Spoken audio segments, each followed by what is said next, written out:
Ujú, sí, sí. Y bueno, por ir con la segunda pregunta, tenemos que entender que Italia entra de lleno en la Segunda Guerra Mundial aproximadamente cuando le declara la guerra a Francia Hmm. a raíz del ataque alemán.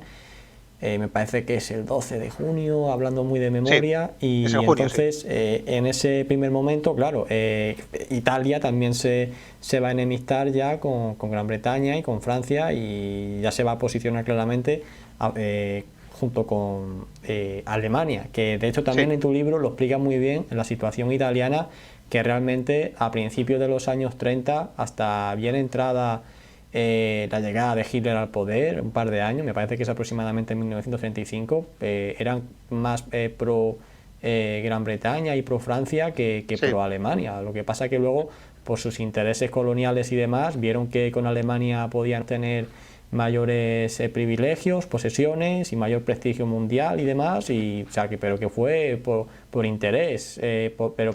por interés material, no por acercamiento ideológico ni tampoco nada de eso. No, bueno, el régimen italiano, hay un amigo mío que siempre dice, es imposible hablar de los italianos en la Segunda Guerra Mundial sin hacer como un poco de cachondeo, ¿no? Bueno, Mm. pobrecillos, ¿no? También. El Italia es uno de las historias más trágicas de la Segunda Guerra Sí. Mundial, ¿no? Porque es una catástrofe una detrás de otra, ¿no? Italia empieza a alinearse al lado de la Alemania nazi, la Italia fascista, de hecho, porque empieza a alinearse a partir del año 34. En ese momento le deja el campo libre a Hitler con la anexión de Austria, porque, digamos, Italia era como el valedor del régimen de Dollfuss, ¿no? Y entonces le deja el terreno libre. Pero Hitler siempre había mirado a Mussolini como líder revolucionario de la extrema derecha, digamos, ¿no? Porque Mussolini hace la marcha sobre Roma en 1922. O sea, era el prototipo, digamos, de caudillo revolucionario fascista, ¿no? Para Hitler. Porque cuando Mussolini toma el poder en Italia, que se lo da el rey, se lo da el rey.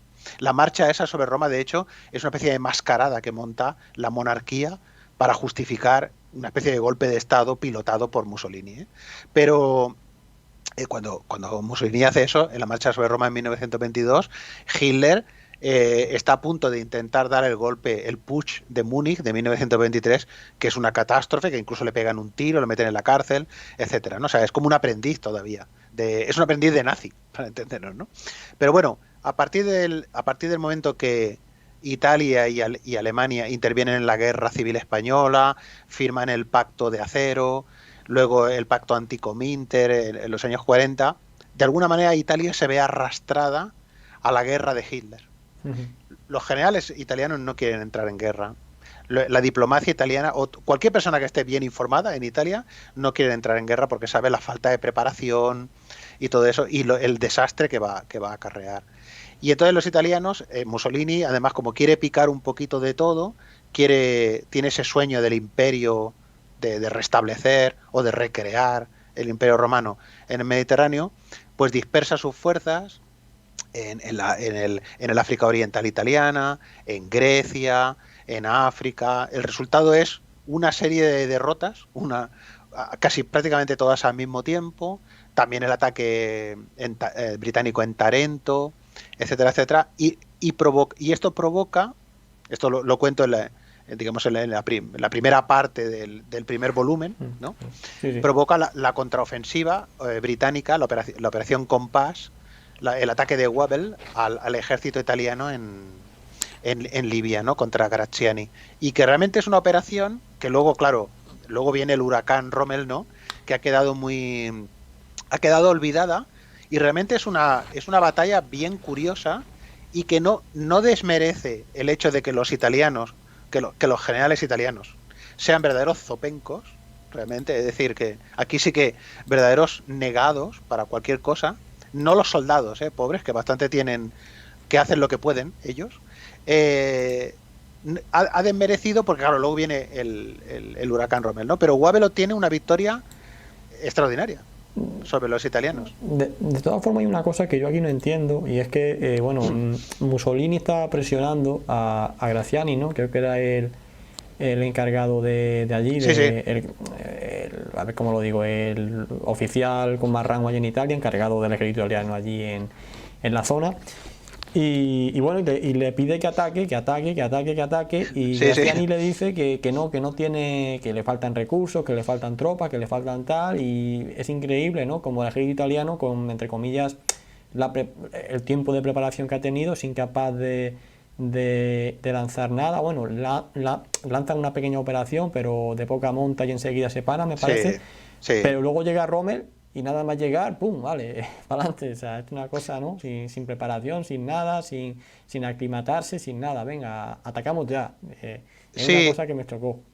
bueno, Wavell empuja a los italianos, Sí. ahí toman Bardia, toman Tobruk, bueno, y etcétera, y los empuja a los italianos, los derrota en Bedafont, Wavell y O'Connor, porque Ujú. esto es importante que lo entendamos. Los británicos tienen en el teatro de operaciones de Oriente Medio, tienen un mando de Oriente Medio, y que en este caso es el Archibald Wavell, y luego un jefe en este caso que se llama de la Fuerza de Defensa, perdón, Fuerza del Desierto Occidental, que es lo que luego se transformará en Octavo Ejército, y que está al mando de Richard O'Connor. Es decir, que el mando de Oriente Medio tiene un teatro de operaciones muy grande que abarca Ujú. hasta Irán, y por el Ujú. otro lado hasta Libia, y por abajo hasta el Sudán y tal. Es decir, Wavell tiene muchísimos quebraderos de cabeza que luego se van a ampliar incluso hasta Grecia, etcétera. Lo digo porque hay un mando dual, para Sí, sí, entender, sí, sí. durante toda la guerra en el caso británico.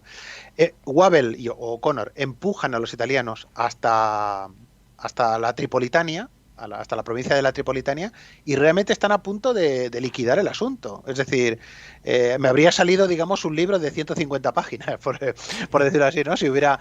Pero entonces ocurre que empieza la campaña de Grecia, Churchill le quita buena parte de sus mejores Claro. fuerzas a Wavell, y Wavell se queda un poco ahí en pañales con las fuerzas que tiene. Y es entonces cuando llega Rommel a África. Y Claro. sí, sí, Rommel ataca ahí sin... A Rommel le habían dicho otra cosa, completamente diferente. Y Sí, Rommel ataca sin... te lo iba a preguntar como pregunta, sí, o sea, que en qué contexto llega Romer a África. En primer lugar, cuáles son sus fuerzas con las que desembarca en Trípoli y cuál es un poco la misión que se le da, la orden, la función. Sí.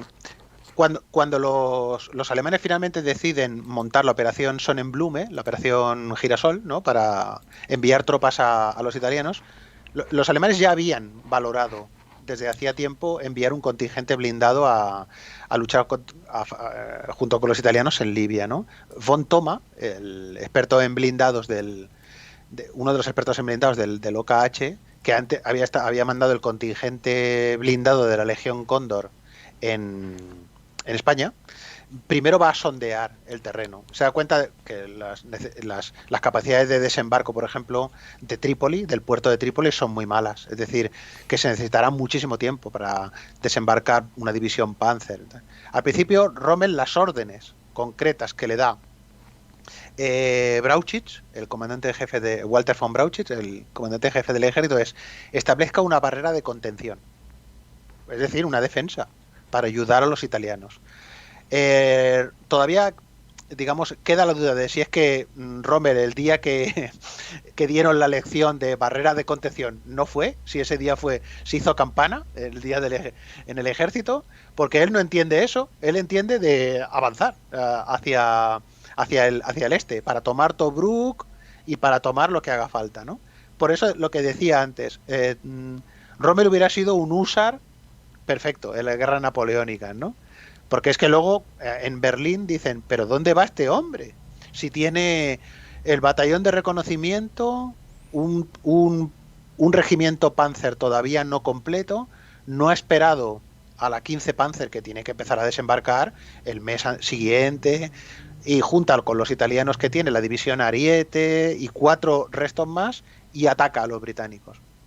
Ocurre que en ese momento los británicos son cogidos con el pie cambiado porque gran parte de las mejores fuerzas de Wavell, por ejemplo la 9ª división australiana, ya no está en el terreno, ¿no? Y la mitad de los carros de combate británicos que le hacen frente son italianos, capturados, que los utilizan los británicos. La RAF no está en su mejor momento y aparte Wavell, los británicos sufren en ese momento lo que se llama el péndulo de la guerra. Que esto es también una cosa si me permites contar, y es que lo que hemos dicho antes, hay una carretera costera. El ejército que avanza en dirección hacia territorio enemigo estira sus líneas de comunicación. Y el ejército que va hacia su territorio tiene una línea de comunicación más cortitas. Es decir, tiene ventaja. Es decir, en la guerra del desierto hay una ley paradójica. Cuanto más avanza un ejército, más parece que gana, pero más estira su línea de abastecimiento por la que tienen que circular sus columnas de camiones, ¿no? El general que sea capaz de aunar, por decirlo así, prudencia y rapidez es el que vence.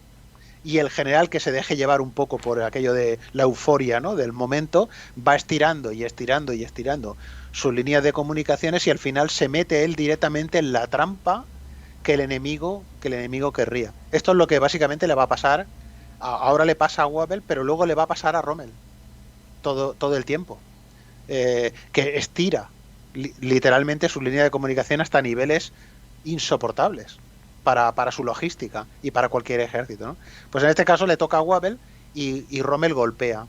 Lo que ocurre es que Rommel quedará atascado frente a Tobruk.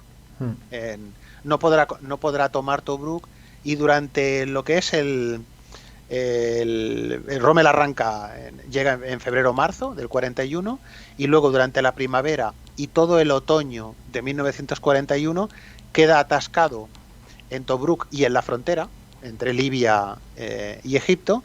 Wavell lanzará 2 operaciones contra Rommel, que son Brevity y Battle Axe. Una es pequeñita y además dura muy poco, hace justicia a su nombre, de Brevity, y la otra es un poquito más grande, se llama Battle Axe, pero Rommel consigue detener a los británicos, consigue vencerlos, de hecho, en estas 2 batallas. Y entonces Churchill releva a Wavell. Es este momento en que empezará una especie de noria de generales británicos que van cambiando, que Churchill va poniendo generales a ver si consiguen vencer a Rommel. De alguna manera es ahí donde Rommel cimenta su fama entre los británicos, ¿no? Creo que hay una frase de Churchill que dice algo así de: no tenemos a ningún general capaz de conseguir una victoria contra los alemanes, ¿no? Algo así. Sí, hay un momento que se mosquea. Que se mosquea. Churchill era bastante intratable, ¿eh? Yo siempre cuento la anécdota esta famosa de que el jefe del Estado Mayor Imperial, Alan Brooke, que sus diarios no tienen desperdicios, y realmente es uno de los arquitectos de la victoria aliada, Sir Alan Brooke. Pues este hombre, después de la guerra, después de haber estado en todas las salsas, es tremendo, ¿no? Porque este hombre estuvo en todos los centros de decisión de la guerra aliada. Este hombre se retiró después de la guerra, se dedicó a observar pájaros, que es lo que le gustaba, y dijo: mira, ahí os quedáis ya, porque ya puede aguantar toda la guerra al del Puro, a Roosevelt, a Eisenhower, a mí no me quedan ya más ganas. Y de hecho vetó la publicación de sus diarios hasta que no hubiera muerto Churchill, porque realmente la imagen que da de Churchill en este... Sí.